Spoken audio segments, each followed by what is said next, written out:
A 2024 Ram 1500. $94,000 sticker price, less than 18 months old. The dashboard cluster is dark, blank. The screen that was supposed to show speed, gear position, warning lights, completely dead. Not a crash, not a flood, not a mechanical failure of any kind. A software bug. The owner can't legally drive it. Federal motor vehicle safety standards require a functioning speedometer. The dealer is 3 weeks out. The part is on back order from the supplier in Michigan. $94,000 truck. Parked, waiting for a software patch. Parked next to it, a 1988 Ford F-250 with the 7.3 IDI diesel, flat paint, dented fenders. Exhaust held together with a section of pipe and 2 clamps. The owner started it last Sunday after sitting for 6 months. It coughed once and idled. 2 trucks, same week. One costs $94,000 and cannot legally move. One costs $8,000 and runs. That contrast is not an accident. It's the argument this entire video is built on. Here's what I want you to understand before anything else in this video. That Ram didn't need a collapse to stop working. It didn't need an EMP. It didn't need a war or a grid failure or any of the dramatic scenarios that survival channels spend most of their time talking about. It needed a software bug on a Tuesday. In December 2025, Stellantis recalled 72,000 Ram trucks for exactly this failure. The same month, Ford recalled 355,000 F-Series trucks, blank instrument clusters, software errors. GM recalled 41,000 Cadillac Lyrics for the same thing. Toyota, Volkswagen. Every major manufacturer issued instrument cluster recalls in 2024 and 2025. All different suppliers, all the same underlying cause. Complexity is the failure point, not EMP, not collapse. Complexity. And if complexity is already killing $90,000 trucks on normal Tuesdays, what do you think happens to those trucks when the dealer closes, the server goes dark, and the supply chain that ships the replacement part stops functioning? That's what this video is about. Not which trucks to buy, not a gear list. The mechanism behind why the value of a vehicle inverts when the system that supports it fails, and what that means for anyone who is serious about being mobile when mobility matters most. If this is the kind of thinking you're here for, leave a like and subscribe, because there's more coming that most channels won't touch. Part 1. The mechanism.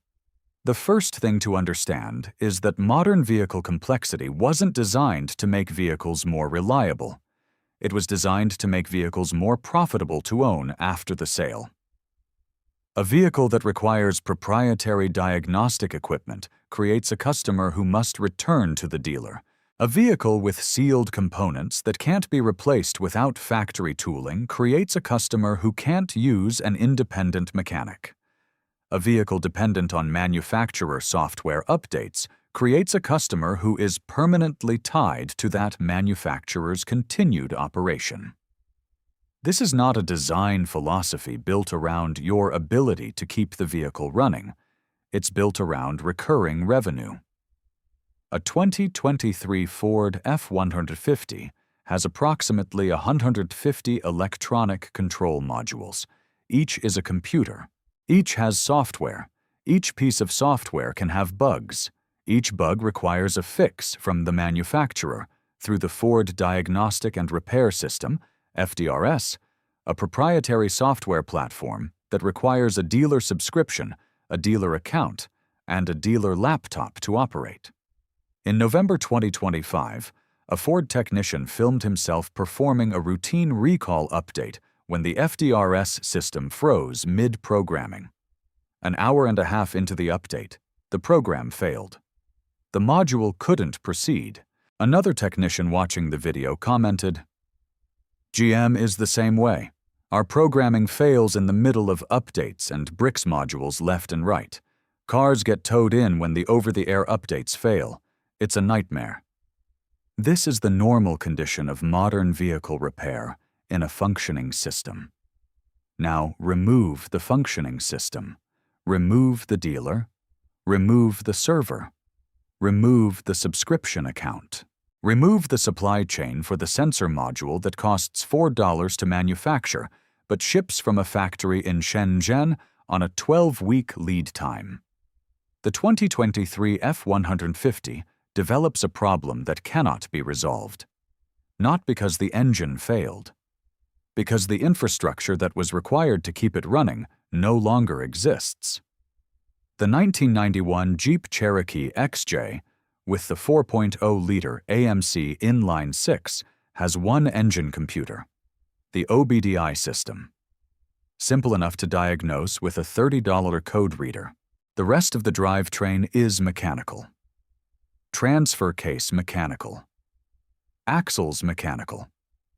If something breaks, you find the part. You install the part. The part is in every junkyard in the country because 2.4 million XJs were built between 1984 and 2001. The knowledge to fix it is in the community, in the mechanic who has been working on them for 20 years, in the manual on paper that doesn't require internet access to read.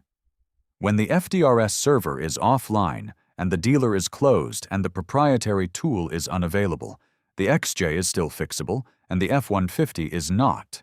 That's the mechanism. Everything else is detail. Part 2. Parts, fuel, and the real math parts. Availability is the factor people understand last and that matters most. Think about what happens when a single sensor fails on a modern vehicle. The vehicle enters limp mode. The owner takes it to a dealer. The dealer orders the part from a regional warehouse. The regional warehouse orders from the National Distribution Center. The distribution center orders from the supplier. The supplier orders from the manufacturer. If the manufacturer is in a country experiencing a trade disruption, a natural disaster, a labor action, the part doesn't come. This is not theoretical. In 2023, Ram 2500 owners needed replacement gas tanks after documented cracking failures. The tanks were back-ordered for months. Trucks that were paid for, insured, and needed for work sat because one part was unavailable. One commenter documented online that his dealer kept the truck for 2 weeks and couldn't fix it, then told him to install a manual battery disconnect because the truck's electronics were draining the battery when parked. Apply that to a scenario where the supply chain has not been disrupted but has stopped entirely. The Toyota Land Cruiser HJ60, built 1980 to 1987, 4-liter 2H inline-6 diesel, fully mechanical Bosch injection pump, has parts available in Australia, Japan, East Africa, South America. The vehicle is in active daily use in dozens of countries specifically because the parts ecosystem is global and mechanical components are interchangeable across decades of production. United Nations humanitarian operations drove HJ60s into places that had no roads because the vehicle could be maintained with basic tools and parts available in any regional market anywhere on Earth. The 2023 Ram 1500 cannot be maintained in any regional market if the proprietary parts supply chain has failed. The engineering that makes it sophisticated in normal conditions is the same engineering that makes it useless in abnormal ones. The fuel argument compounds this further. Modern diesel engines with common rail, direct injection, operate at injection pressures of 1,500 to 2,500 bar.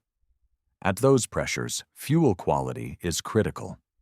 Contamination that a mechanical injection system tolerates destroys common rail injectors. Diesel that has been stored beyond its stable window, degraded, water-contaminated, off-spec, damages exactly the components that are most expensive and hardest to replace. The Ford 7.3 IDI diesel, 1988 to 1994, the one with the Stanadyne DB2 rotary mechanical pump, runs on diesel that has been sitting in a tank for 2 years. The entire fuel system can be bypassed manually if the electric shutoff solenoid fails, with a paperclip, because the solenoid is the only electrical component in the injection path. In a scenario where fuel quality is unpredictable and the supply chain for injection components is unavailable, the IDI keeps running. The common rail does not. Tell me in the comments, do you own an older vehicle? Are you already thinking about this? I want to know what you're driving and why.